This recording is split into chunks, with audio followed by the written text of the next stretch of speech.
Pwede bang mag-usap muna tayo? Ano na naman bang nagawa ko kaya hindi mo ko pinapansin? Wala naman akong maalalang tinanggihan ko yung pakisuyo mo.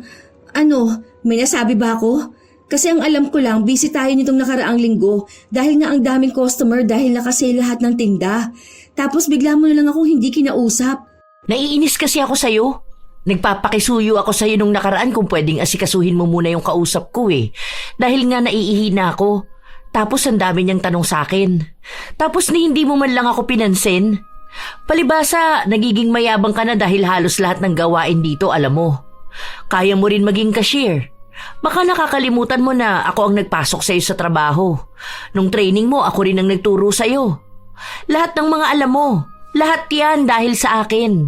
Tapos konting pasalamat man lang wala ako natatanggap mula sa'yo. Dapat nga nung bago ka, matatanggal ka na eh. At kung hindi dahil sa akin, baka wala ka ng trabaho.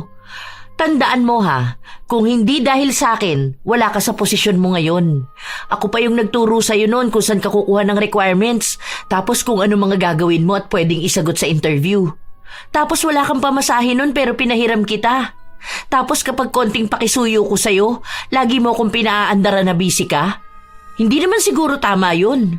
Kapag alam mong may nagawang mabuti sa'yo ang isang tao, tanawin mo naman yun na malaking utang na loob.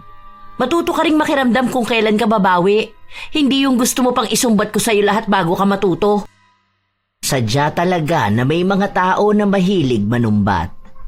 Binibilang ang itinutulong nila sa ibang tao. Ganon ang ugali ni Rihanna. Lahat ng gawa niya, kusa man o hiningi sa kanya, binibilang niya at bawat isa ay dapat palitan din ng tulong ng iba. Ito rin ang magiging dahilan para mapunta siya sa isang sitwasyon na makakamtan niya ang parusa ng itim na kapangyarihan. Magbibigay kaya ito ng magandang aral sa kanya o dadamahin ang kaparusahan habang buhay? Siti, pakikuha mo nga ako ng size 7 ng ganitong sandals. Ha? Ikaw na lang kaya? May ginagawa pa kasi ako eh. Isasalansan ko pa kasi itong mga bagong dating na bag. Ikaw na be. Tinulungan kita kanina magbuhat niyan, di ba? Dapat tulungan mo rin ako. Buti nga iisa lang request ko sa'yo eh. Kahapon nga nagpatulong ka sa akin hawakan yung hagdan. Tapos nung isang araw pa nagpakisuyo ka sa akin na magpasabay ng bill ng tubig. Hindi pa yun. Meron din nung last week nung tinulungan kitang kunin yung bag na i-display. Meron pa pala. Yung nagpatulong kang hawakan ko yung manikin dahil i-display mo yung damit. Marami yun ah. Ako naman ang tulungan mo. Hindi pa kasi ako tapos sa ginagawa ko. Para naman akong iba eh, no? Kapag ikaw ang nakikisuyo sa akin, ang dali lang. Pero kapag babalikan mo na yung pakisuyo ko, parang bigat na bigat ka naman. Hindi ako makapasok sa bodega dahil may allergies ako. Kapag maalikabok, hinahatching ako. Ito, size 7 ha. Hindi na lang tumanggi si Siti. Sinunod niya ang kanyang kaibigan na hanapin ang sukat ng sapatos na kailangan ng customer. Matagal na silang magkaibigan. Nag-aaral pa lang sila ng elementarya ay magkakilala na sila hanggang sa naging magkatrabaho. Kaya kilalang kilala na ni Siti si Rihanna. Kaya minsan, kahit nabukal sa loob ni Rihanna ang pagtulong, hindi ito madalas na tinatanggap ni Siti dahil alam na niya ang mangyayari. Walang katapusang panunumbat. Kailangan kapag may itinulong ito sa kanya, babalikan niya rin ng tulong. Maliit man ito o malaki. Sinadyang tulong o hindi. Basta lahat, kwentado ni Rihanna. Isang gabi, pagka-uwi ni Siti sa kanilang bahay, naabutan niya ang kanyang asawa na mukhang katatapos lang patulugin ang 2 taong gulang nilang anak. Oh, bakit naman nakasimangot ka dyan? Hindi, napagod lang ako. Tapos naiinis pa ako. Bakit? May customer ka na naman ba nakaaway? Makaalat na naman ba ang store? Hindi. Si Rihanna kasi panay ang utos sa akin. Kanina pa uwi na lang kami. Tapos naiwan niya yung susi ng bahay niya sa pantry. Ako ba naman yung pinabalik sa loob para kunin? Oh, siya naman pala may kailangan. Bakit kasi ikaw pa ang bumalik sa loob?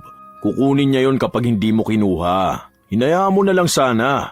Wala naman siya magagawa kapag umuwi ka na kaagad eh. Para namang hindi mo yun kilala. Baka kapag nainis yun sa akin, isusumbat na naman niya na siyang tumulong sa akin para lang magkaroon ako ng trabaho. Ewan ko ba, ganun na ang ugali niya noon.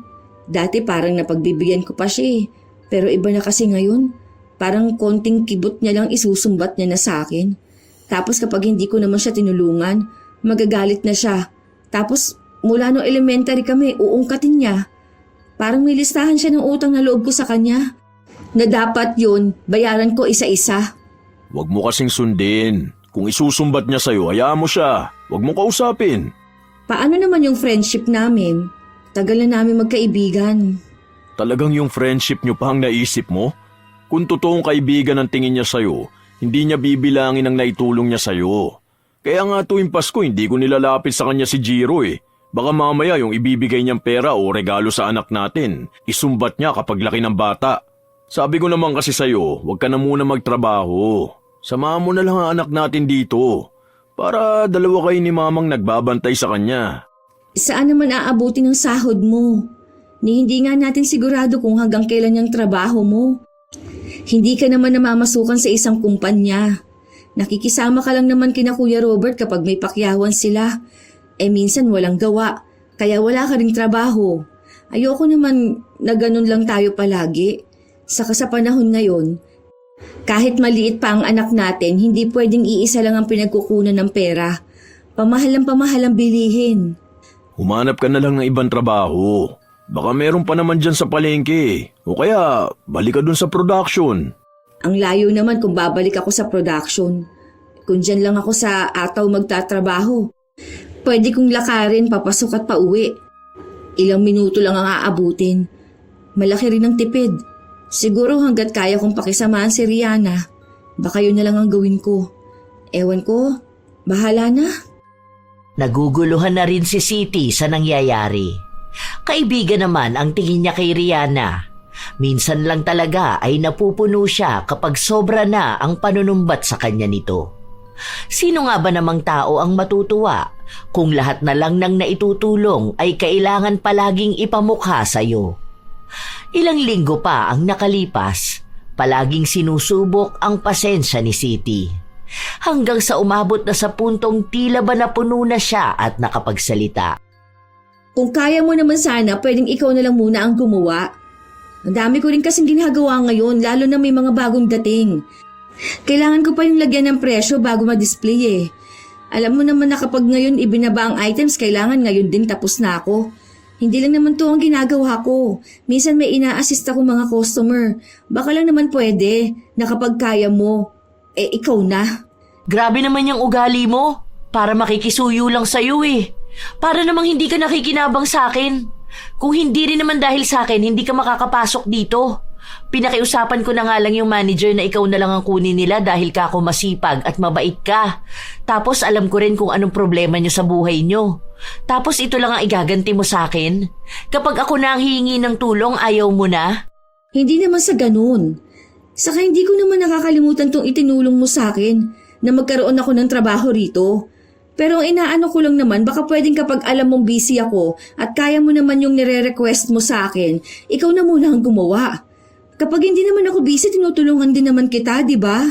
Ngayon sinusumbatan mo na ako. Ganun ba ang pagkakaibigan na gusto mo? Kung sumbatan lang ang usapan, mas marami naman ako na itulong sa'yo Nung graduation natin ng high school, di ba pinahiram kita ng sapatos nun dahil wala kang magagamit? Nung nanganak ka, nagpunta ako ng ospital tapos tinulungan ko pa si Edgar na mag-asikaso ng papers mo. Nung binyag ng anak mo, di ba tumulong ako na mag-design nun? Marami pa, hindi lang yan. Pero kung gusto mong isa-isahin natin lahat ng naitulong ko sa'yo, sige, tara. Tutal inuunahan mo ko ng panunumbat. Hindi kita sinusumbatan. Nagsasabi lang ako. Ewan ko sa'yo. Nakikisuyo lang ako dahil nga sisipunin ako kapag maalikabok sa bodega. Kapag bukas hindi ako nakapasok dahil sa sipon ko, ikaw ang sisisihin ko. Dahil doon, buong araw na hindi nag-usap ang dalawa. Ilang beses pang nagtangka si Siti na kausapin ng kanyang kaibigan pero nagmatigas si Rihanna. Hanggang sa kinabukasan nga ay hindi nakapasok ang kanyang kaibigan dahil sinipon ito.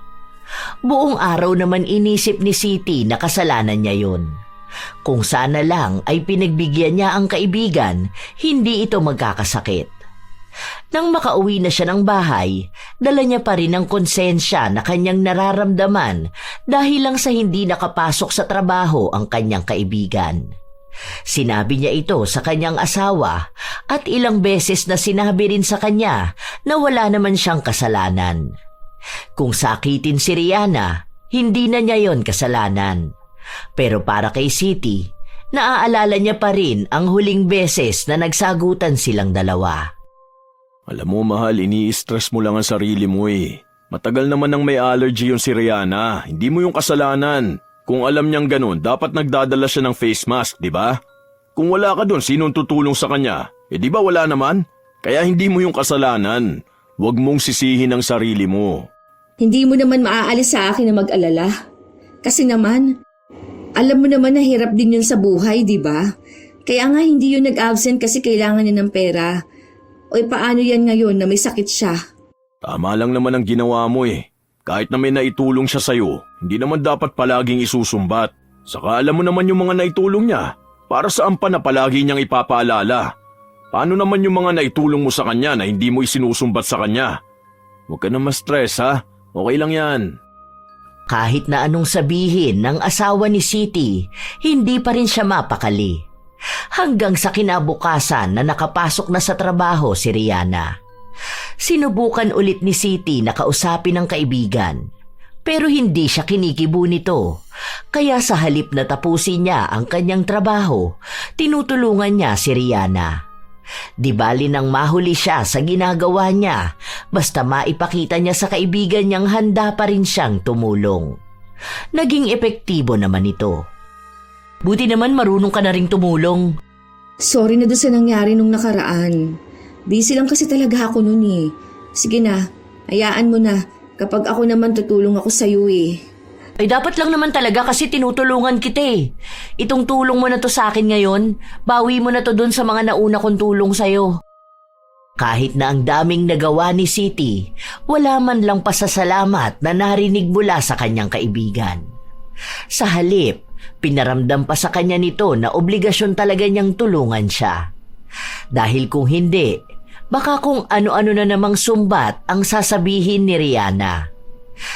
Ilang araw pa ang lumipas, balik na naman sila sa pagiging magkaibigan. Patuloy na iniintindi ni Siti si Rihanna. Hanggang sa isang gabi, bago sila umuwi ay tinulungan ni Rihanna ang kaibigan na magbaba ng mga gamit nito. Iisa lang ang ibig sabihin nito. May kailangang ibalik na tulong si Siti para hindi mauwi ang simpleng tulong na yon sa panunumbat sa mga susunod pang araw. Kumbaga, kung ang isang tulong ni Rihanna, dapat balikan niya ito ng dobling tulong para makabawi siya. Kinabukasan, walang pasok si Siti, kaya kasama niya ang kanyang pamilya. Wala ring pasok sa trabaho ang kanyang asawa, kaya naisipan nilang gumala sa labas. Habang kumakain sila, napansin nila si Rihanna. Rihanna! Bakit umuwi ka? Half day ako, papasok pa lang ako. May ginawa kasi ako sa bahay eh. Uy, ayos ah. Gala-gala muna sa labas. Oo, sakto kasi na wala ring pasok si Edgar sa trabaho niya. Kaya ayun, naisipan naming lumabas muna kami kasama si Jiro. Uy, baka naman. Ilibre mo ko kahit na burger lang. Nung nakaraan nilibre kita ng fishball, di ba? Para may pangmerienda ako mamaya. Baka naman. Oh, sige. Sa'yo na to, may kasama na rin yung fries. Walang drinks kasi nainom ko na. Sige, okay na to. Pwede na rin to pagtiyagaan. Sige aalis na ako. Sinundan lang nila ng tingin si Rihanna habang naglalakad dito palayo. Si Edgar naman, bakas ang inis sa kanyang mukha. Tila ba hindi siya masaya sa ginawa ng kanyang asawa? Bakit ganyan ang mukha mo? Bakit ganito? Binigay mo dun sa kaibigan mo yung pagkain mo. Paano yan? Mag-order ka na naman. Alam mo na nga na ang daming tao. Anong oras pa madadala yung order mo? Ano ka ba? Okay lang yun. Meron naman akong spaghetti. Saka hindi naman mauubos ni Jiro tong burger. Hati na lang kami. Huwag ka na diyang sumimangot, gagala pa tayo. Nilibre ka niya ng fishball tapos kapalit noon burger at fries. Ni wala man lang thank you. Kahit man lang nagtanong sana kung pwede ka man libre. Pero yung isusumbat pa yung fishball. Tapos sasabihin okay na pwede na rin yung pagtsagaan yung bigay mo? Ano bang akala niya doon sa fishball na nilibre sa'yo? Kasing mahal ng burger at fries para sabihin okay na yon? Kahit sana thank you man lang. Para namang sinabi niyang hindi siya magpapasalamat dahil obligasyon mo rin siyang ilibre. Huwag kang ang ganyan. Akala ko ba walang stress ngayong araw dahil family day natin? Kumain ka na dyan. Hindi ko naman binigay ang burger mo. Hayaan mo na. Kakainin niya rin naman yun. Pero huwag ganun sa susunod Huwag mo sanayin niyang kaibigan mo na nagbibilang ng tulong sa'yo. Totoo pala talaga ang kasabihan na kilalanin mo kung sino nagpapainom sa'yo ng tubig Dahil minsan nakala mo bukal ang pagtulong sa'yo. Yung pala, handa nilang isumbat sa'yo habang buhay na pinainom ka nila ng tubig. Grabe, hirap lapitan ng ganyan tao. Tutulong pero hindi mo alam kung kailan ka makakabayad ng utang na loob. Parang kahit yata sa apo mo isusumbat niya yung mga nagawa niya sa'yo Ewan ko ba, bakit pinipilit mo pa rin makipagkaibigan dyan? Ay, ayan na naman tayo, mahal. Hayaan mo na nga, di ba? Kumain na lang tayo. Huwag mo na yung isipin. Pinipilit man ni City na ibahin ang kanilang usapan. Minsan ay bigla na lang magsasalita ang kanyang asawa at lahat yon ay patungkol sa kanyang kaibigan. Hindi pa rin kasi ito sang-ayon na pilit pa rin pinapanatili ni City ang pakikipagkaibigan sa ganong tao. Pero pinapaliwanag naman sa kanya ng kanyang asawa na dahil yon sa tagal na nilang magkakilala. Tila ba lahat ng yugto ng buhay nila ay naroon ang bawat isa. Kaya mahirap talagang putulin ang kanilang ugnayan. Dagdag pang nagtatrabaho sila sa iisang lugar. Kahit na anong gawin nila ay magkikita at magkikita pa rin silang dalawa. Hanggang sa dumating ang isang araw na dinagsa sila ng mga customer dahil nagkaroon sila ng sale. Ang may pinakamaraming nagawang trabaho ay si City. Lagi siyang abala dahil halos lahat ng gawain ay alam niya. Pero ang bagay na yun din pala ang magiging dahilan para magkaroon ulit sila ng alitan ng kanyang kaibigan. Bigla na lang kasing hindi namansin si Rihanna. Pwede bang mag-usap muna tayo? Ano na naman bang nagawa ko kaya hindi mo ako pinapansin? Wala naman akong maalala na tinanggihan ko yung pakisuyo mo. Ano, may nasabi ba ako? Kasi ang alam ko lang busy tayo nitong nakaraang linggo dahil nga ang daming customer dahil nakasale lahat ng tinda. Tapos bigla mo na lang ako hindi kinausap. Naiinis kasi ako sa'yo. Nagpapakisuyo ako sa'yo nung nakaraan kung pwedeng asikasuhin mo muna yung kausap ko Dahil nga naiihi na ako. Tapos ang dami niyang tanong sa'kin. Tapos hindi mo man lang ako pinansin. Palibasa, nagiging mayabang ka na dahil halos lahat ng gawain dito alam mo. Kaya mo rin maging cashier. Baka nakakalimutan mo na ako ang nagpasok sa'yo sa trabaho. Nung training mo, ako rin ang nagturo sa'yo. Lahat ng mga alam mo, lahat yan dahil sa akin. Tapos konting pasalamat man lang wala ako natatanggap mula sa'yo. Dapat nga nung bago ka, matatanggal ka na At kung hindi dahil sa akin, baka wala ka ng trabaho. Tandaan mo kung hindi dahil sa akin, wala ka sa posisyon mo ngayon. Ako pa yung nagturo sa'yo noon kung saan ka kukuha ng requirements, tapos kung ano mga gagawin mo at pwedeng isagot sa interview. Tapos wala kang pamasahe noon pero pinahiram kita. Tapos kapag konting pakisuyo ko sa'yo, lagi mo akong pinaaandara na busy ka. Hindi naman siguro tama yun. Kapag alam mong may nagawang mabuti sa'yo ang isang tao, tanawin mo naman yun na malaking utang na loob. Matuto ka ring makiramdam kung kailan ka babawi. Hindi yung gusto mo pang isumbat ko sa'yo lahat bago ka matuto. Malaki naman talagang utang na loob ko sa'yo. Tsaka ayoko rin naman na may sumbatan tayong dalawa. Kita mo naman siguro na busy ako noon. Hindi na nga ako nakapag-break time ng maayos. Kahit na busy ka, dapat alam mo pa rin ang obligasyon mo sa akin. Obligasyon mong bumawi sa mga naitulong ko sa'yo. Yun naman ang ginagawa ko Hindi lang naman dito sa trabaho ang tulong na ginagawa ko sa'yo. Bakit? Nung nakaraan, di ba? Ako ang sumagot ng pamasahe natin nung umalis tayo. Balikan yun. Tapos ako pa sagot sa merienda natin. Ngayon, isusumbat mo na yun sa akin. Kung magbilangan kaya tayo ng mga naitulong natin sa isa't isa simula nung elementary pa tayo, baka hindi ka pa nakakakalahati ng tulong sa akin. Basta ako, marami akong alam na nagawa kong tulong sa'yo. Ang pangit naman tingnan na magkaibigan tayo pero nagbibilangan tayo ng tulong. 'Di ba? Tulong nga yun eh. Ang ibig lang sabihin nun, kusang ginawa. Bakit kailangan pang suklian yun? Tsaka, kung susuklian man yun, dapat yung taong tinulungan ang kusang gumawa nun. Kasi siya lang din naman ang nakakaalam kung ano lang yung kaya niyang ibalik. Kung hindi man masuklian ng tulong, wag na lang sumama ang loob. Kasi gano'n naman ang buhay. Hindi mo kasi gets. Hindi mo alam kung anong ibig sabihin ng tulong. Kung ganyan ka pala, sana hindi na lang ako naging mabuting kaibigan sa'yo noon.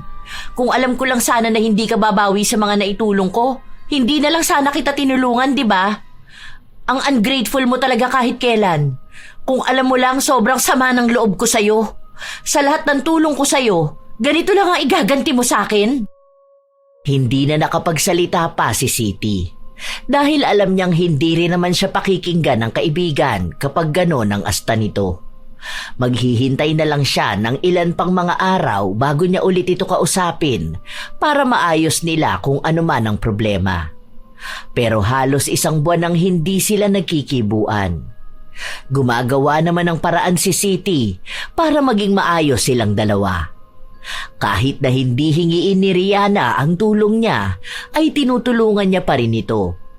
Pero nagmamatigas pa rin ang kanyang kaibigan. Isang gabi, habang kumakain ang mag-asawa, naipasok ni Edgar ang tungkol kay Rihanna. Kailan ka ba susuko dyan sa kaibigan mo? Hindi ka na nga pinapansin, ikaw patong papansin ang papansin sa kanya. Tignan mo, gagaan niyang buhay mo kapag hindi na talaga kayo nag-uusap na dalawa. Bahala siyang manggalaiti sa galit kakaisip ng mga naitulong niya sa'yo na hindi mo maibalik-balik. Paano yung utang na loob mo sa kanya tinutubuan niya? Kaya lalong dumarami yung dapat mong bayaran eh. Kung sabihin mo kaya sa kanya yung tulong mo nung naoperahan siya, diba? Ilan linggo na ikaw ang nag-alaga sa kanya. Tapos ikaw rin yung nag-asikaso sa kanya nung broken-hearted siya dun sa ex niya. Alam mo, ayoko namang isumbat yun kasi kusa ko naman yung ginawa sa kanya eh. Tulong ko ba? Saka ang pangit naman nun. Parang hindi ko kaya na iisa-isahin ko pa lahat. Para naman akong walang puso nun. Alam ko naman na itinulong ko yun. Talagang kailangan ng tao. Puti ka pa eh. Alam mo kung ano ibig sabihin ng pagtulong, di ba? Yung kaibigan mo, alam ba niya? Mahal, sa panahon ngayon hindi mo na kailangan maging martir. Kahit pa friendship yan o tungkol sa mga kamag-anak. Yung mga tao kasing tulad ni Rihanna, sila yung mga taong kahit na anong tulong mo sa kanila, hindi nila ma-appreciate. Kayong dalawang matagal na magkakilala eh, pero mas kabisado mo pa siya. Kapag yan pinilit mo makipag-ayos, naku, iisipin lang niya palagi na okay lang ang ginagawa niya. Ganyan na siya sa'yo ha, paano pa sa ibang tao? Paano pa sa pamilya niya, di ba? Isipin mo ha, siya ang breadwinner. Ano na lang ang panunumbat niya sa mga kapatid niya? Naawa kasi ako sa kanya. Ako lang ang kaibigan niya tapos hindi pa kami magiging maayos dalawa. Saka mabait naman talaga siya. May ugali lang talaga siyang ganun. Kasi baka iniisip niya na ganun naman kapag tumutulong. Inuunawa ko siya kasi baka may malalim pang dahilan na hindi ko makita kahit na magkaibigan na kami ng ilang taon. O sige, doon na tayo sa mabait naman siya. Pero tingin mo ba tama yung ginagawa niya?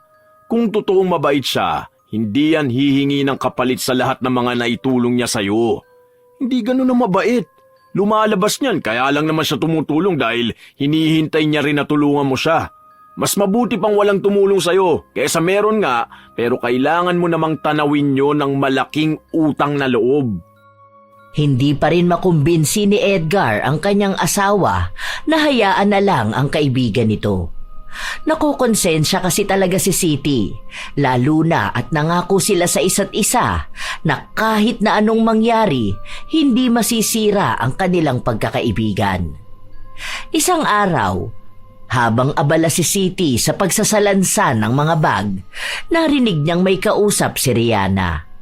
Tungkol ito sa pakisuyo niya sa isa nilang katrabaho. Wow, salamat friend! Buti ka pa marunong tumanaw ng utang na loob. Samantalang yung iba dyan, parang minamasama pa yung pagbibigay ng tulong sa akin. Buti ka pa, alam mo kung paano ako tutulungan dahil minsan din kitang tinulungan. Ganun sana ang mga tao. Alam nila kung sino ang minsang nakatulong sa kanila. Hindi yung sila patong may masamang ugali na hindi man lang makilala yung taong minsang nagbigay ng tulong sa kanila. Ewan ko rin ba kung bakit may mga ganong klase ng tao? Mga ungrateful eh. Basta kayo ha, huwag kayong gagaya sa ganong tao. Baka wala nang handang tumulong sa inyo balang araw. Halata naman kung sino ang pinariringgan ni Rihanna. Pero hindi na yun binigyang pansin ni Siti. Hindi naman siya pumapatol sa mga parinig dahil mas nais niyang kausapin siya ng maayos. Isang gabi bago sila umuwi, may naiwan sa loob si Rihanna. Dahil takot siya sa dilim, hindi siya makapasok. Wala na ang iba nilang katrabaho. Ang naiwan na lang ay ang gwardya na hindi naman pwedeng iwan ang pwesto. Yun ang nakitang pagkakataon ni Siti para magkaayos na sila ng kaibigan niya. At naging epektibo naman ito dahil kinabukasan lang ay kinausap na ulit siya ni Rihanna. Basta wag na kasi tayo mag-aaway ha. Kung sakali man na hindi kita mapagbigyan sa request mo, sorry na agad. Hindi ko naman kasi maharap minsan, lalo na kung ang dami talagang tao, di ba? Sorry na ha. Yaan mo, libre na lang kita ng merienda mamaya. Bilo-bilo ata ang tinda ni Joanne. Sige na nga. Pero minsan kasi ayusin mo rin yung pakikitungo mo sa akin. Feeling ko kasi sinasadya mo minsan na hindi ako pansinin o tulungan eh. Yan tuloy, wala ko nagagawa kundi bilangin ang mga naitulong ko sa'yo noon. Ang dami pa naman ng mga yon. Yung iba nga hindi ko na masyadong tanda. Pero alam kong simula pa noon, ako na ang maraming naitulong sa'yo. Hindi naman sa ganun. Minsan talagang busy lang ako. Alam mo naman kapag may ginagawa ako, katulad ngayon, wala akong gawa kaya eto, andito ako, tinutulungan ka. Huwag nating sisirain ang friendship natin ha. Naging maayos silang dalawa dahil mas pinili ni Siti na unawain ang kanyang kaibigan. Nagpatuloy ang ilan pang mga linggo na palaging inuuna ni Siti ang kanyang kaibigan kaya naaapektuhan na rin ang kanyang dapat na gawain. Dahil doon, ilang beses siyang napagalitan ng kanilang amo. Sinabihan pa siyang baka tanggalin siya sa trabaho kung wala siyang ibang ginawa kundi ang maging tamad. Kahit na ang totoo ay hindi naman siya tamad, sadyang ibang trabaho ang ginagawa niya para lang hindi magalit ang kanyang kaibigan. Isang beses pa, may kausap na customer si Siti. Nagtatanong ito ng tungkol sa bag. At kung ano-ano pang may kinalaman din sa kanyang trabaho, nang biglang lumapit sa kanya si Rihanna. Be, sige na, ikaw na lang muna doon. Naghahanap siya ng size 8 na black shoes. Ang sakit ng ulo ko eh. Mauuna na sana ako mag-break. Parang kumikirot-kirot kasi. Tutulog din muna ako saglit. Ikaw na doon ha. Wait lang. May pinapaano pa sa akin si ma'am. Pero sige, pagkatapos ko rito puntahan ko doon. O kaya sabihan mo siyang lapit na lang siya rito kapag may itatanong siya. Ang akala ni Siti ay mabilis lang din ang pinapagawa sa kanya ng customer na pumipili ng bag. Pero napatagal ito lalo pat nagpapaabot ito ng bag na nakasabit. Hindi naman niya pwedeng iwan basta dahil mukhang marami rin itong bibilhin. Hanggang sa nawala na sa isip niya ang bilin sa kanya ni Rihanna.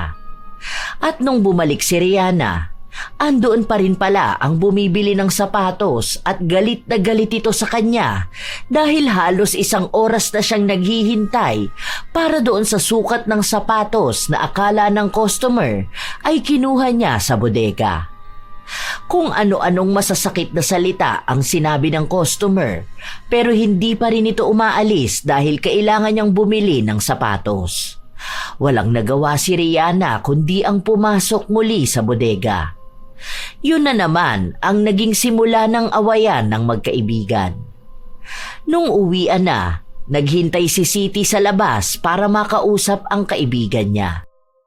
Hoy, teka lang. Huwag ka naman mabilis maglakad. Usap muna tayo. O sorry na, hindi ko lang talaga naalala. Nag-assist din kasi ako ng customer eh. Ang dami nung bag na ibinaba namin. Sinamahan ko pa siya hanggang sa cashier. Talaga ba? O sinadya mo para may magalit sa akin? Nakisuyo na nga lang ako sa'yo, talagang kinalimutan mo pa, no? Sinadya mo yun para lang may magalit sa akin. Nakalimutan ko talaga. Bakit ko naman yung sasadyain? Ayoko rin naman yung ginawa ng customer na sigawan ka. Sorry na talaga. Promise, hindi ko talaga alam na gano'n ang mangyayari. Masakit ang ulo ko kanina, kaya nga sabi ko mauuna na ako mag-break time. Baka kamo sumama ang loob mo sa sinabi ko. Sa tunay naman na masama ang pakiramdam ko kanina. Kapag ako talagang may problema, wala kang pakialam eh. Pero nung ikaw ang may problema, sino bang naging takbuhan mo? Ako naman, di ba? Nung dati hindi pa kayo mag-asawa niya ni Edgar. Di ba kapag nag-aaway kayo, sa akin ka humihingi ng tulong? Ang dami kong ginawang tulong sa'yo. Tapos para sa ganyan lang, hindi mo pa ako magawang tulungan.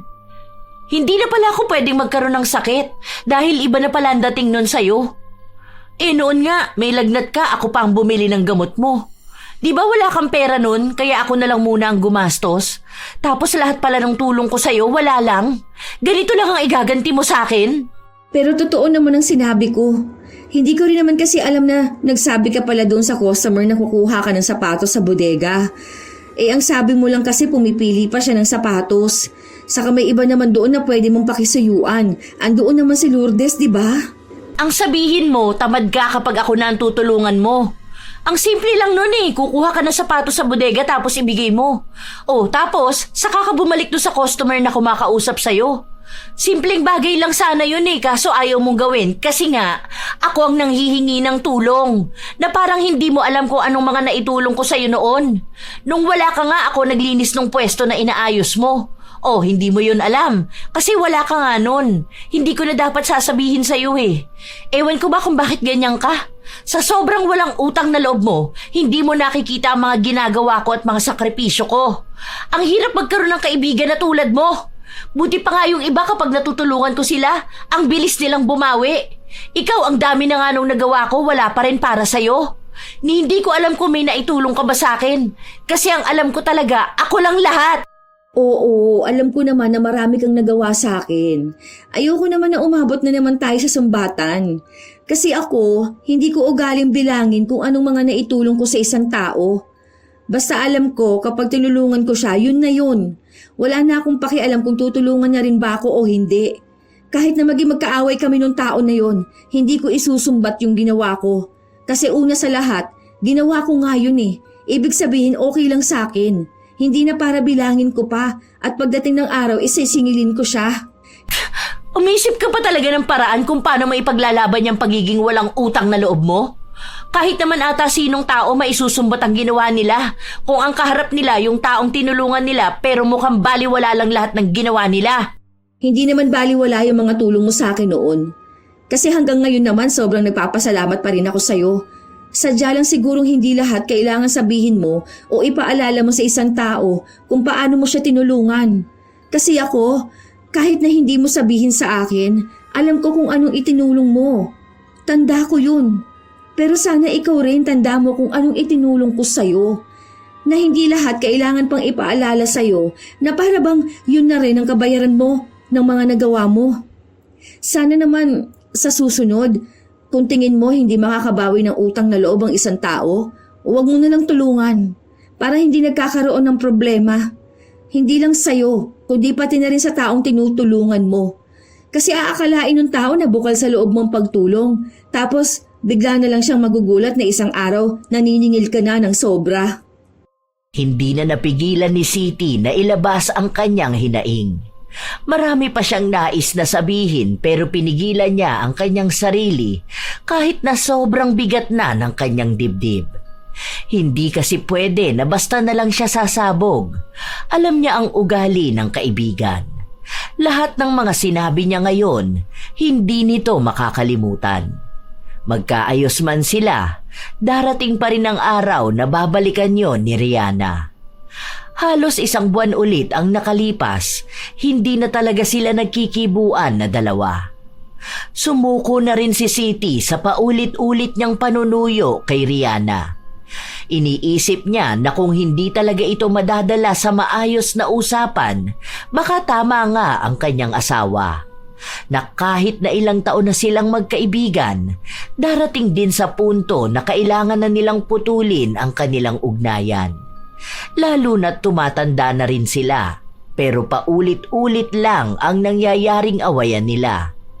Pero hindi maikakaila na nalulungkot si Siti.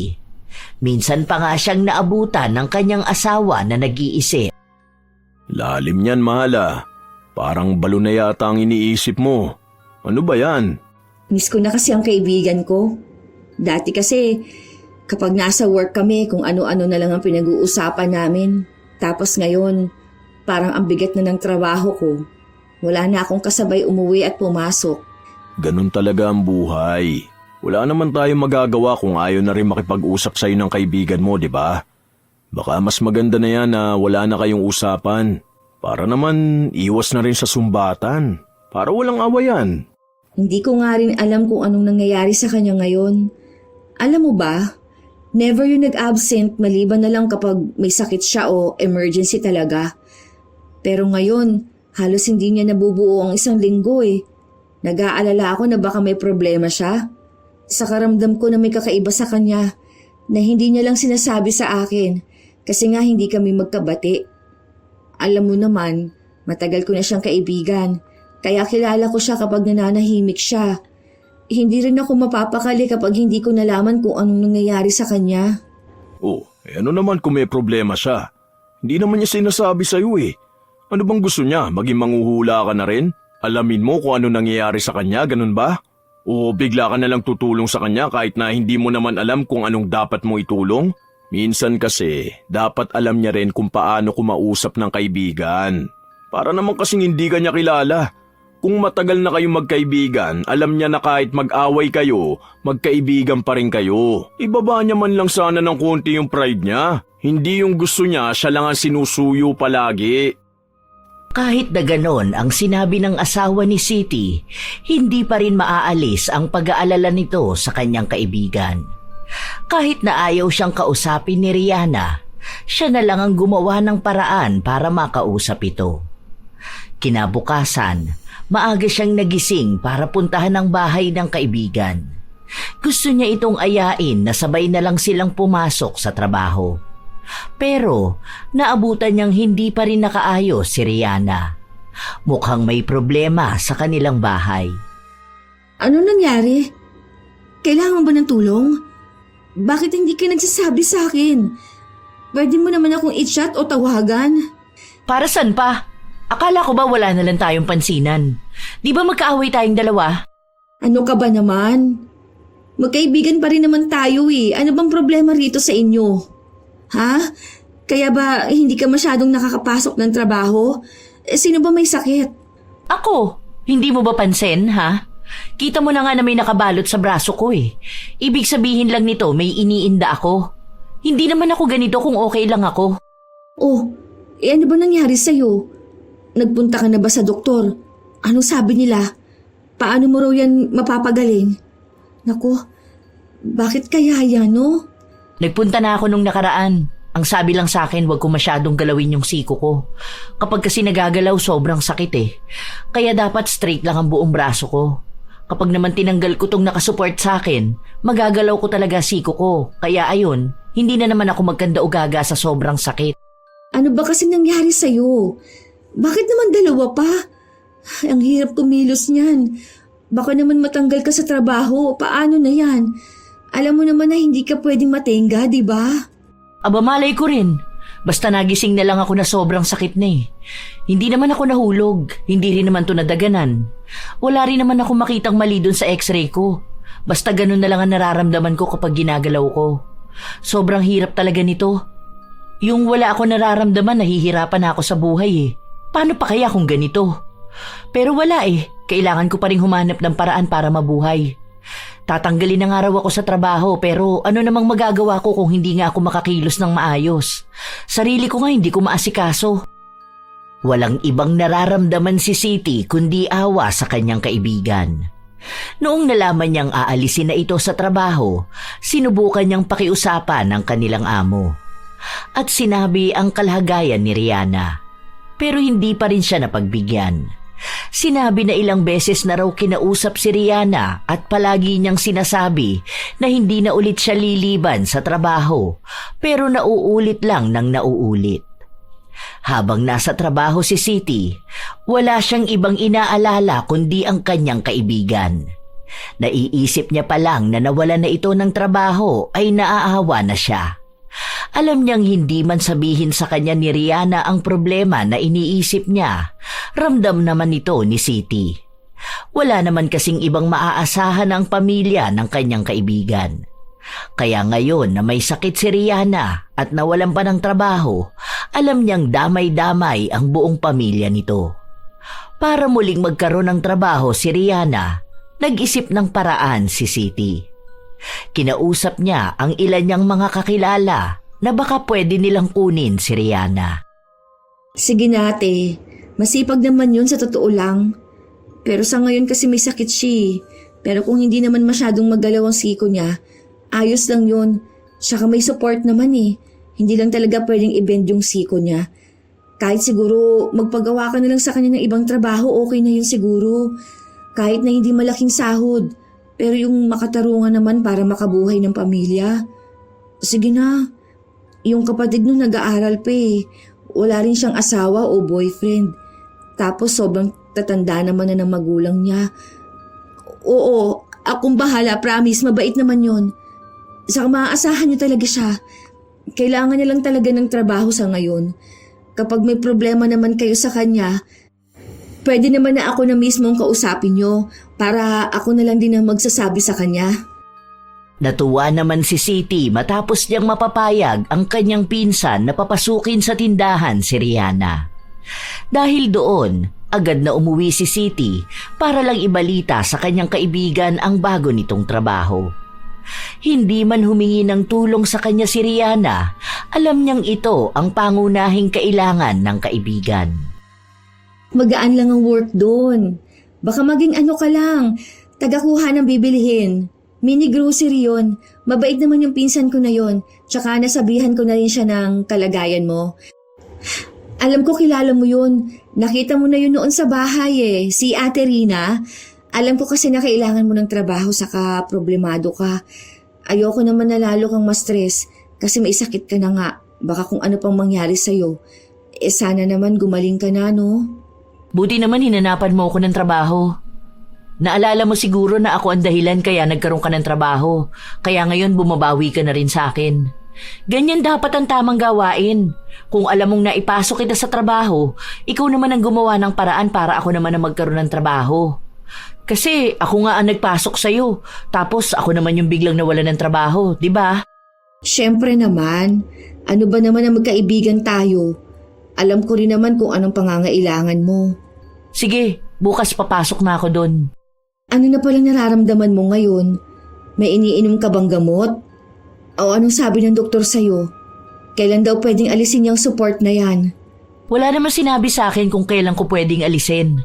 Basta ang sabi lang kung maaari, wag ko nga raw masyadong gagalawin. Ewan ko ba rito? Hindi naman ako umiinom ng gamot eh. Dahil hindi naman nakakatulong sa akin. Ang mahal kaya ng gamot tapos wala naman kaming pera.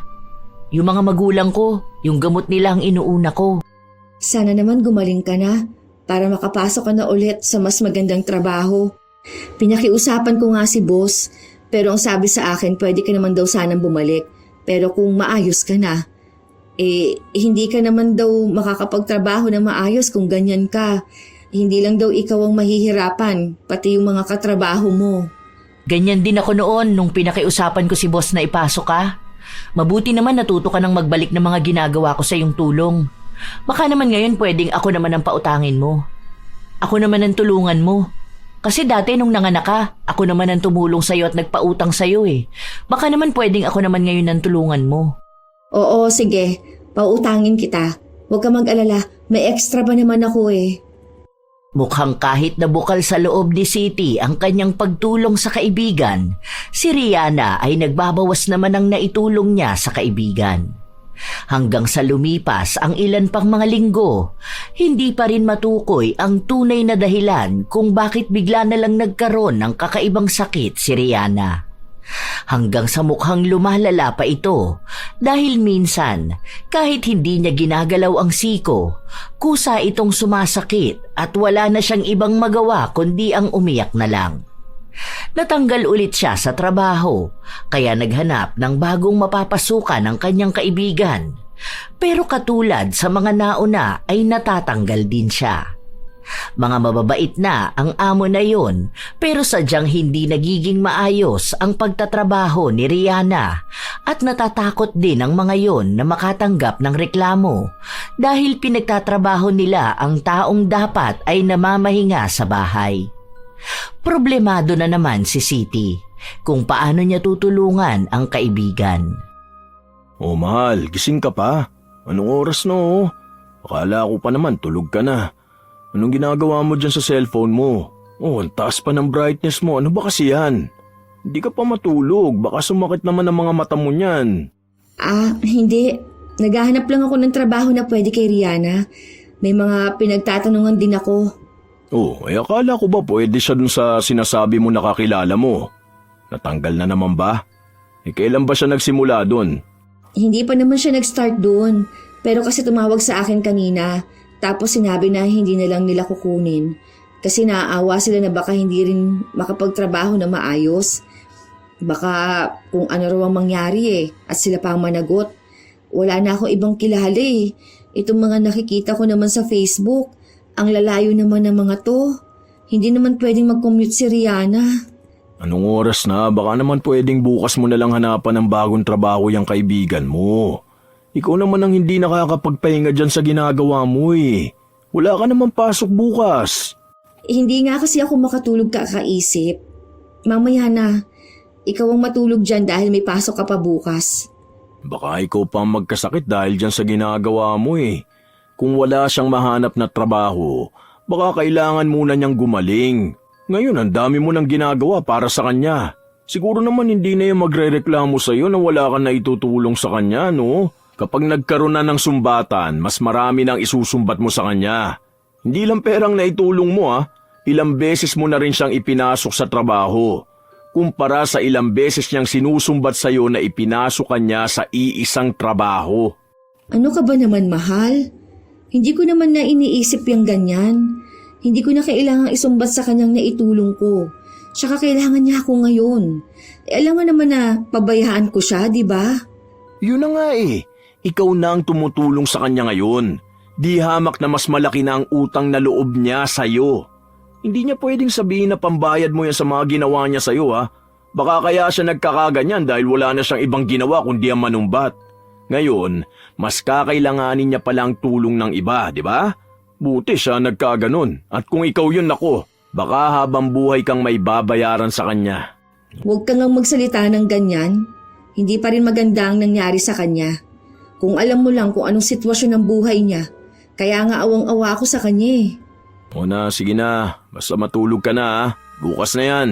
Hindi yung panay siyang iniintindi mo. Tapos ni pasalamat, hindi mo marinig sa kanya. Kasi ang akala niya, obligasyon mo talaga siya. Buti na lang mabait ka.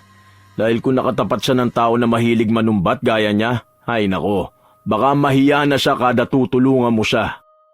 Sa mga araw na lumipas, walang ibang taong maaasahan si Rihanna kundi ang kanyang kaibigan lang. Lalo't hindi pa nga siya makahanap pa ng trabaho. Minsan, hindi siya makabangon ng higaan dahil sa sobrang sakit ng kanyang siko. Isang araw, walang pasok sa trabaho si Rihanna at naroon siya sa bahay ng kanyang kaibigan. Kumain ka na muna. O ito, ako nagluto nito. Paborito mo to para maparami ang kain mo.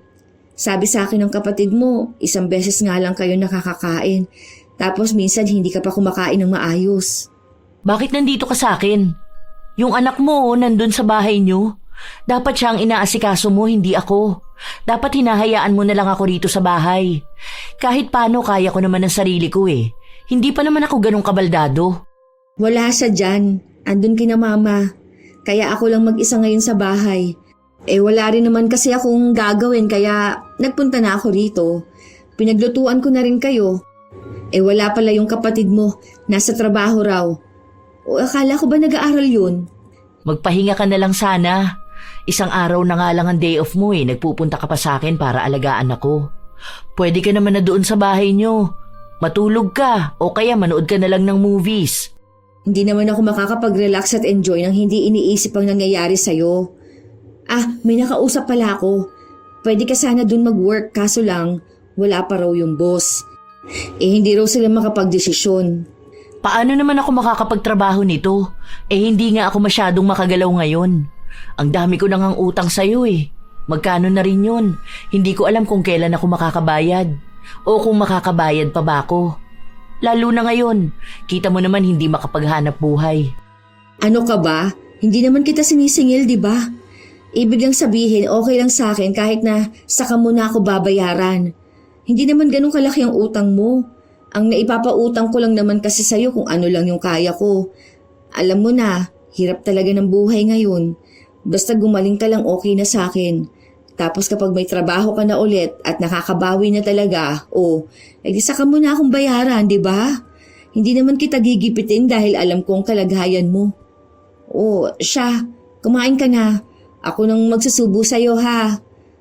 Tingnan mo nga nangangayayat ka na.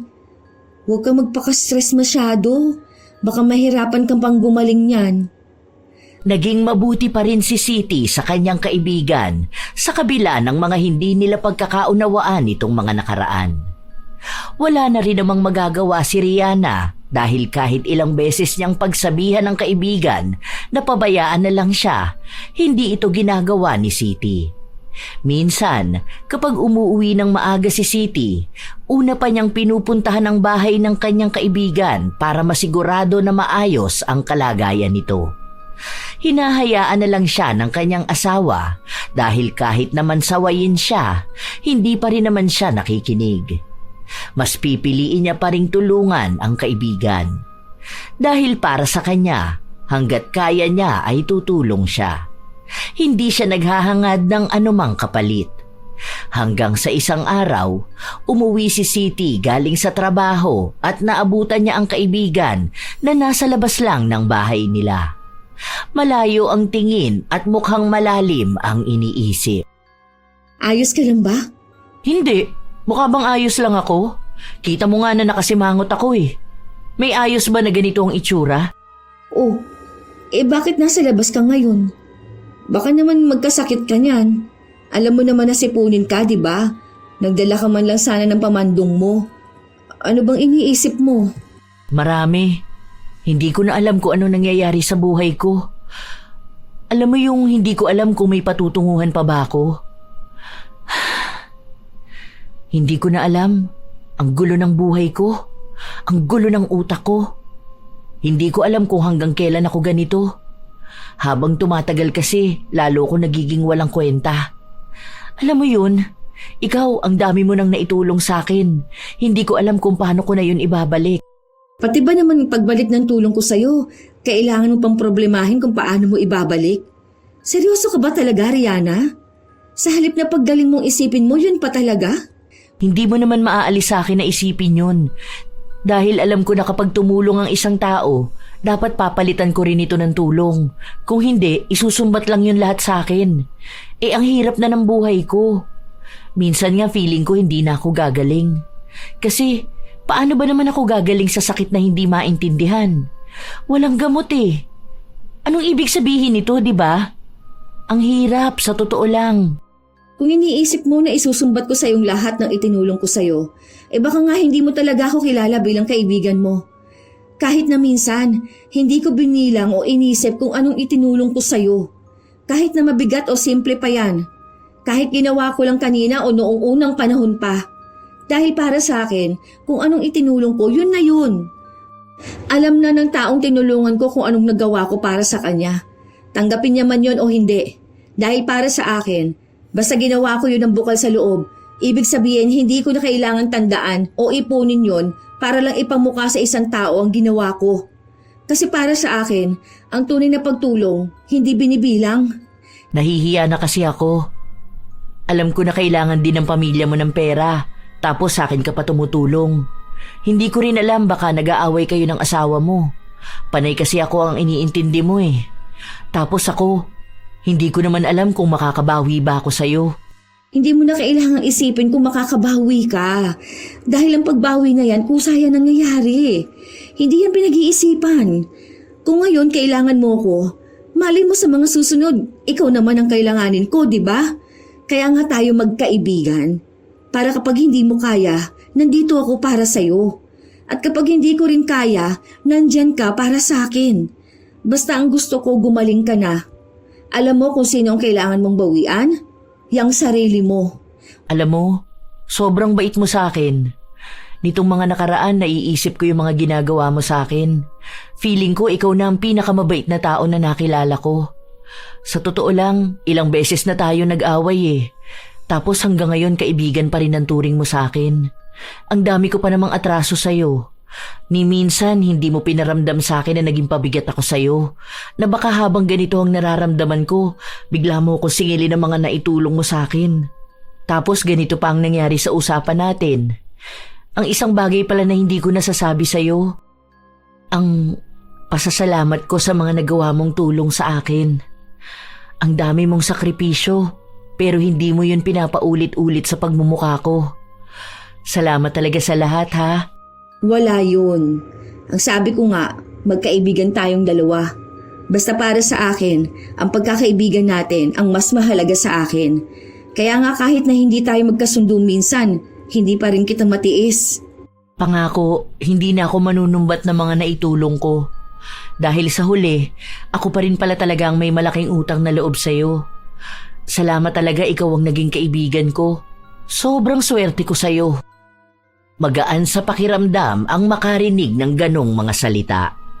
Masaya si Siti dahil alam niyang may aral na natutunan ng kanyang kaibigan. Na ang pagtulong ay hindi dapat isinusumbat sa iba dahil baka isang araw siya naman ang mga ilangan ng malalang tulong na maaaring maging sampal sa kanya. Sa mga araw na lumipas, hindi pa rin nagbabago ang kalagayan ni Rihanna. Nawawala na nga siya ng pag-asa, pero mabuti na lang ay naroon ang kanyang kaibigan. Palaging pinapalakas ang kanyang loob at sinasabi na darating ang araw na gagaling din siya at makakabawi sa kanyang pamilya. Ang kapatid na muna ni Rihanna ang nagtatrabaho para sa kanila. Kahit nahirap na ito sa pag-aaral, nagagawa niya pa ring pagsabayin dahil kailangan nila ito. Hanggang sa isang araw, nakapag-usap ang mag-asawa. Nakakatuwa nga na ilang beses na nagpapasalamat sa akin si Rihanna. Totoo ba? Yung kaibigan mo na pinaglisakwentahan ng naitulong magpapasalamat sa'yo? Wow! O baka kasi bayad ka na dun sa utang na loob mo sa kanya. Ilang interest ba binayaran mo dun? Mahal, hindi naman ako nakikipagbiruan sa'yo. Isa pa, totoo talaga ang sinasabi ko sa'yo. Alam na rin niyang hindi niya dapat isinusumbat sa ibang tao ano man ang itinulong niya. Yun naman pala eh. May natutunan naman pala yung kaibigan mo. Siguro nakita niya na wala namang ibang tao na handang tumulong sa kanya kundi ikaw lang. Buti naman natuto rin siya kahit na papano. Akala ko pa naman palagi na siyang manunumbat. Sa bagay, wala naman na siyang isusumbat sa'yo eh. Kasi wala naman na siyang naitutulong eh. Teka, baka naman kapag gumaling yan tapos konting tulong lang sa'yo bigla na naman manumbat ha? Kaya medyo duda talaga ako sa pagbabago na sinasabi niya eh. Sigurado ka na ba dyan? Oo nga, naniniwala na ako sa kanya. Alam ko na totoo na yun. Saka nga, nangako siya na hindi na niya uulitin yung ganung ugali. May realization siyang mali talaga ang maging mapanumbat na tao. Na hindi niya pwedeng kontrolin ng isang tao dahil lang sa natulungan niya ito ng minsan. Pero, naawa talaga ako sa kanya. Hindi ko alam kung anong gagawin para lang gumaling siya eh. Gusto ko na siyang maging maayos. Kasi alam kong hirap na siya eh. Hindi lang sa gastusin sa bahay nila, kundi pati na rin yung nararamdaman niya. Hindi siya makatulog, hindi siya makakilos. Madalas naiisip niya na wala na siyang kwenta. Siyempre, kapag ganun ang usapan namin, ramdam ko rin ang lungkot niya. Ay, ano kayang pwedeng gawin ko, no? Mahal, may aaminin sana ako sa'yo eh. Pero huwag ka magagalit sa akin ha. Depende. Ano bang sasabihin mo? Basta huwag ka magagalit ha. Ano nga yun? Ano kasi mahal, may ginawa kasi ako kay Rihanna. Paano ba to? Alam mo ba yung kulam? Ano? Huwag mo sabihin pinakulam mo siya. Mahal naman. Ano ba naman yung naisip mong gawin? Bakit mo yung ginawa? Wala naman kasi kung choice eh. Paano, naiinis na ako sa kanya. Alam ko naman yung mga pinagsasabi niya sa'yo. Minsan kapag uutang siya, nababasa ko yung chat niya. Magsasabi siya na siya naman ang tulungan mo ngayon kasi nga 'di ba nung walang-wala tayo pinapautang ka niya. Para sa akin, ang pangit naman na mabasang parang lahat na lang dapat isingit niya yung naitulong niya. Sa inis ko, ayun, may nakita akong mangkukulam. Tapos pinakulam ko siya. Ano ka ba naman, mahal? Hindi ka na naawa doon sa tao? Alam mo na nga na siya na lang ang inaasahan ng pamilya nila tapos ganyan pang ginawa mo? Alam mo bang ang laki ng epekto nito sa kanya? Tapos ikaw, alam mo naman na masama ang magpakulam. Para ka na rin sumamba niyan sa kadiliman ah. Uy, paano yan ngayon? Paano kung ipapaalbularyo natin siya? Tapos paano kung sa'yo na mapunta yon? Ay, hindi ka naman nag-iisip bago gumawa ka ng desisyon?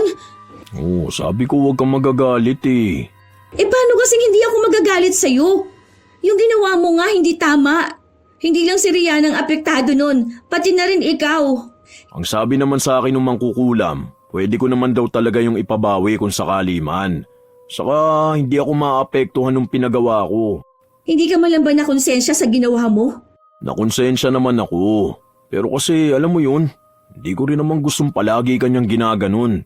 Bilang asawa mo, masakit din yun sa akin oh. Tapos sa sobrang bait mo, hindi mo siya ginagantihan. Edi ako na lang ang gumanti para sa'yo. Pero promise, ipapatanggal ko yung kulam na yun. Basta wag mo na lang sasabihin kay Rihanna. Saka huwag kang magagalit sa akin. May inis na nararamdaman si Siti sa ginawa ng kanyang asawa. Lalo pat kahit na kailan ay hindi siya sang-ayon sa paglapit sa mangkukulam kung may nais silang parusahan na tao. Pero naiintindihan niya naman si Edgar. Lalo pat alam nga nito ang pinagdaanan niya. Lalo na kapag nagtatalo silang dalawa ni Rihanna. Dahil doon, inasikaso na rin ni Edgar ang pagpapaalis ng kulam. Hindi yun madali, lalo na't selyado yon ng ritual. May mga pag-aalay pa silang dapat na gawin. Kaya ang sinasabi na lang nila kay Rihanna ay baka may nasagi lang itong maligno kaya ganon ang nangyari sa kanya. Hanggang sa dumating ang isang araw na naging maayos na kahit paano ang kalagayan ni Rihanna. Hindi pa man ganon kagaling pero hindi naman nakasing lala noong una. Ano? Kumusta ka naman na? Medyo kumikirot pa rin naman pero kaya na siya kahit na walang support. Siguro mga next week pwede na ako magtrabaho ulit, no? Nakausap ko na si boss. Ang sabi niya pwede pa rin naman daw basta nga maipakita mong maayos ka na talaga. Siguro kuha ka na lang ng med-cert na fit to work ka na, no? O kaya x-ray na nagpapakitang walang problema sa'yo. Ganun lang, para makabalik ka na. Tapos iwas na lang siguro sa pagbubuhat ng mabibigat. Kung sakali man na may bubuhatin ka, edi hingi ka na lang ng tulong sa akin o kung kanino man dun. Hihingi na naman ako ng tulong sa'yo. Nakakahiya naman. Ang dami mo na kayang tulong sa akin. Ano ka ba? Wala naman yun, no? Sa akin ka pa talaga nahiya. Alam mo naman na magkasama tayong dalawa kahit na anong mangyari. Magkaibigan tayo. Ano bang ginagawa ng magkaibigan? Malamang nagtutulungan, di ba? Kung hindi mo kaya, nandito ako. At kung hindi ko kaya, alam kong nariyan ka para sa akin. Naging maganda ang bagong simula para kay Rihanna. Naging magaan ang lahat kapag hindi niya na kailangang isipin kung anong isusumbat niya sa isang tao. Nalaman niya na marami palang tao sa paligid niya ang kusang tumutulong at ramdam niyang hindi niya kailangang suklian ang tulong na yon. Malaki man ang naging dagok sa buhay ni Rihanna, Nakita niya naman yon bilang isang bagong leksyon sa kanyang buhay na nagmulat sa kanya ng maraming katotohanan sa kanyang paligid. Na ang pagtulong, tunay na kusa itong nakukuha at ibinibigay. Hindi ito binibilang at isinusumbat. Ilang buwan pa ang nakalipas, naging kapansin-pansin na bumabalik na ulit ang sigla ni Rihanna. Umaayos ang kalusugan at ang pakikipagkomunikasyon niya sa mga katrabaho. Isang araw, walang pasok sa trabaho si Siti at ang kanyang asawa. Kaya naisipan na naman nilang lumabas kasama ang kanilang anak. Ito pala, bigay ni Rihanna sa inaanak niya. Kabibili niya lang daw nito. Kako sa kanya malayo pang Pasko. Bakit naman kako ang aga ng regalo niya? Sabi ba naman sa akin, hindi naman kailangan ng Pasko para magbigay ng regalo. Oh, hindi ba yan isusumbat? Unang regalo niya yan kung sakali. Kasi noong nakaraan, binalik ko yung binibigay niya. Ayoko pa naman yung bigla na lang niyang isusumbat sa bata ang regalo niya. Kung ganun lang din naman, wag na lang kako siyang magbibigay. Yun na nga ang sabi niya sa akin. Sabihin ko nga raw sa'yo na hindi niya isusumbat yan, kaya hayaan mo siya magbigay ng regalo sa bata. Saka isa pa, ikaw ha, sa susunod talaga wag kong malalaman na may ginagawa ka na namang kalokohan. Uy, ano na namang kalukuhan ang ginagawa ko? Para bang hindi mo alam ang ginawa mo kay Rihanna ha? Tapos na yun ah. Akala ko ba hindi na natin pag-uusapan yun? Hindi ko na rin naman naiisip na gawin ulit yun. Sabi mo naman, nagbabago na ang kaibigan mo. At mukhang totoo naman kasi hindi ka na nga nagsusumbong sa akin. Tapos hindi na rin ako nakakakita ng kung ano-ano sa mga chat niya sa'yo. Puro na lang kayo chismisan dun sa work nyo. Kala mo hindi ko alam na may crush si Rihanna dun sa isang bagger ha? Ikaw, napaka-chismoso mo masyado. Basta, wag mo nang uulitin yon ha? Alam mong masama yun eh. Huwag kang magpapasakop sa kadiliman. Wag kang lalapit sa mangkukulam. Naging malinaw kay Edgar ang sinabi sa kanya ng kanyang asawa. Sa mga linggo at buwan na nakalipas, tunay nga ang pagbabago kay Rihanna. Hanggang sa nagkaroon na rin siya ng ibang mga kaibigan. May mga natutulungan na rin siya na hindi niya inaakalang magiging malaki rin ang balik sa kanya.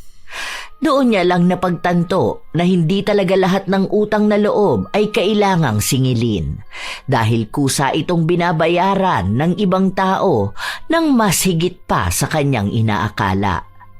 Grabe, congrats talaga sa'yo ha.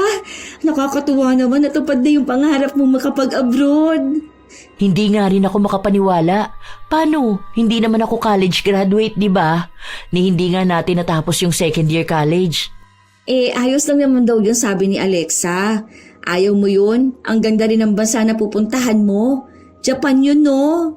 Kaya nga, hindi ko rin naman akalain na tutulungan niya ako. Pinautang ko lang naman siya ng 500 para daw pamasahe niya. Yun pala, may interview na siya. Kaya ayun, nung nakapasa siya at nakapunta ng Japan, sabi niya ako naman daw ang tutulungan niya.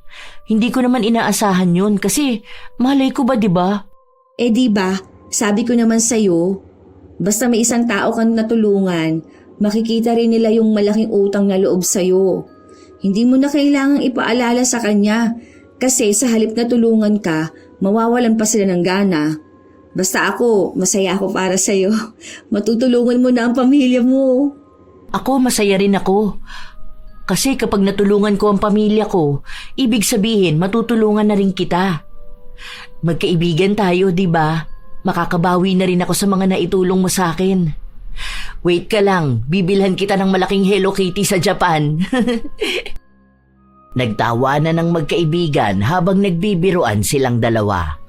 Pero para kay Rihanna, nais niyang tutuhanin ang pangako niya.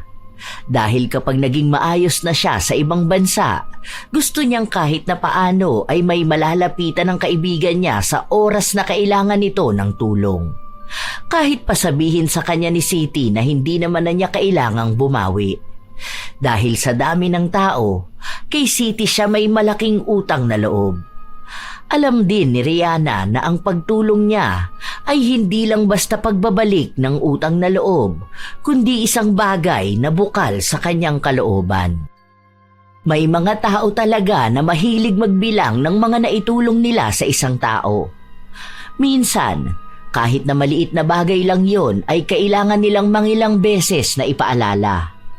Para bang bawat kabutihan nila, kailangang balik-balikan.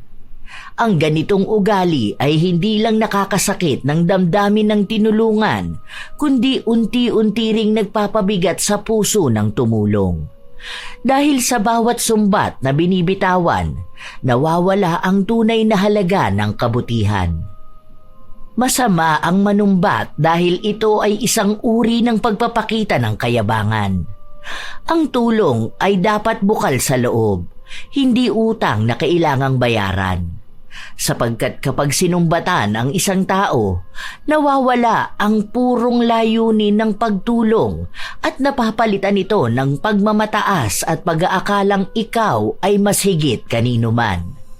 Ang ganitong ugali ay nag-iiwan din ng lamat sa isang tao dahil sa oras na malaman nilang mapanumbat ka, wala nang lalapit sa'yo. Huwag iparamdam na isang malaking obligasyon ang pagbabalik ng tulong. Kaya tunay na mas magaan ang tumulong ng tahimik dahil doon mo makikita kung sino ang marunong magmalasakit nang walang hinihintay na kapalit. Minsan, sapat na ang pasasalamat na hindi na kailangan pang hangarin na magkaroon ng utang na loob dahil lang sa simpleng pagtulong. Hindi kailangang ipaalala sa iba ang kabutihang ginawa dahil kung totoo itong kabutihan, kusa itong tatatak sa puso ng taong tinulungan. Tandaan na tumulong ka dahil gusto mong magpagaan ang buhay ng iba, hindi dahil gusto mong ipamukha ang kabutihan mo. Dahil sa dulo, hindi binibilang ng langit kung ilan ang tinulungan mo, kundi kung gaano kabuti ang puso mo habang ginagawa ito. Alam ko na marami sa inyo, mga apo, ang may kakilalang tao na mapanumbat. Mapakaibigan man ito o kapamilya. Pero tandaan natin na kailanman ay hindi maganda ang ganitong pag-uugali dahil kung isusumbat lang din ang ginawa, mas mainam na wag na lamang tumulong.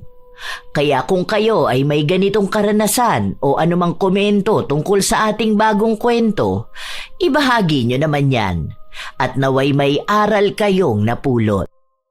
Shout out sa ilan sa mga masusugid na tagapakinig ng mga istorya ni Lola Telang.